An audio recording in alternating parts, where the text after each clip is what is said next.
The post-game show is UW-Stevens Point basketball coach Bob Semling. Coach, you just have to ask, how tough is this one? 18-point lead, and let's give Whitewater tons of credit, but couldn't find the bottom of the basket in the second half, especially early, and give Whitewater credit. They came back and they beat you here. Yep, it's difficult, you know, guys, right now. What is troubling to me is how well we played in the first half. I thought our guys found a level that we haven't been at, and we talked about that this game would bring out the best in us, and it did in the first half. And so I'm so excited because that's what we've been seeking for several weeks now, and I'm really pleased with the way we played. But it's going to be hard to watch that first half and then know what's coming. And the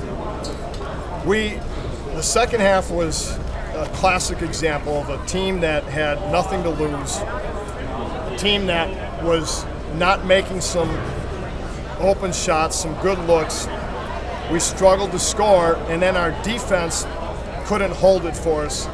They made some big threes, some bank threes, some deep threes, and that seemed to ignite them and rattle us, along with the fact that we were missing some much better looks. We had higher percentage shots that we were missing on this end. And, you know, our body language changed, and certainly theirs did. And we kept talking about we had to weather that storm and, you know, continue to believe that we're gonna win this game. But it's hard to do when you can't, you know, you finally get fouled, you miss the free throws, Jared gets it in tight, which, you know, was real wise on his part. You just, you know, a couple of those just didn't go in. They just kind of curled out, and Lewis had some good looks, and they didn't go down. So I am really proud of the way we came back then and got the lead, and then just so disappointed we didn't finish it. Our defense, once the offense started, we started scoring, then our defense lost the game for us. Mitchell scored twice inside, and then that last play of the game, Jared challenged Fletcher at half court, and it was not a wise move. We had fouls to give. Anybody could have just grabbed Fletcher, and it would have been side out of bounds. Yep. And our guys knew we had fouls to give, and I think they were shocked that he blew by Jared, and then he was coming to the rim hard, so now you got to be careful of fouling him, and he's getting a three-point play. But we just somebody needed to leave their man and get him stopped immediately when they saw Jared had gotten beaten that far away at about 60-some feet. It was over the half-court line. Was that a case, you think, where the wing defenders were just afraid to leave and give a kick-out three, or just bad decision? Yeah, I just think we were caught off guard, and you know, just unexpected, because I think you know, at that time you're thinking, you know, hey, we're gonna get a steal or a foul, and we're gonna keep our guy in front of us. And when he blew by, now it was okay. Now do I try to run and stop him? By the time we realized it was too late, because now it's a chance for a three-point play. And but the recognition should have been much earlier. Somebody should have been over, even if you had to leave Mitchell, but everybody should have flooded over and got the ball stopped, because you don't give a layup in that situation when you got fouls to give. Coach, you know, I think we always talk about if you play your best and you get beat, that happens, and the disappointment in that second half is obviously, I don't feel that you guys think you played your best. And so that's the disappointment of it. But my question is, what can you take away from a game like this? Anything?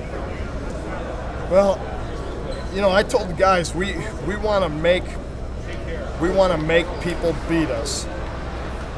If we're going to go down, if we're going to get beat, again, we want to make sure somebody beats us. And we did too many things tonight that I felt like we hurt ourselves. And you give them credit because they made big shots. I mean, those big threes they hit, that was with their inability to score inside, they had to go to something they didn't want to do. And And so it's just it's disappointing. But we lost. We have to be resilient and come back tough. I expect our guys to go on another 10-game run, and I told them that this is really going to define us now as a team tomorrow and Friday in practice, and then how we come out Saturday back home here against Superior. So I'm disappointed. You know, there's a lot of raw emotions right now, guys, but I really want to thank the great crowd that came out here. They were tremendous. I think they really tried to help us get on track in the second half, but we just didn't do enough to get them back in the game until way at the end. But we will learn from this, and we will gain from this, because I know these guys have a lot of character and a lot of toughness. They obviously are very disappointed. They're hurting in there. That's a hurt I haven't seen in them in a long time. So this will probably just recommit us to becoming even a better basketball team. Well, Coach, I know you have a very tough opponent coming up Saturday, as you've already mentioned, Superior. I'm just going to put in my 2 cents worth. It'd be great to have all those people back in this facility on Saturday. Superior's an excellent team with great inside game. It will be a very tough battle. You had to work right to the end to beat them up there. Right. And you can certainly use the support from all the folks that were in the building tonight. Yeah, this was a great crowd. They saw a great first half, and they were really into the game and spirited. And there's going to be a lot of games like this down the stretch in February and into the WIAC tournament and the NCAA. So I'm disappointed we couldn't give them that win to go home with, but the atmosphere and the excitement and the college basketball game they saw was certainly worth their money. So we'll see you guys on Saturday. Okay, thanks, Coach.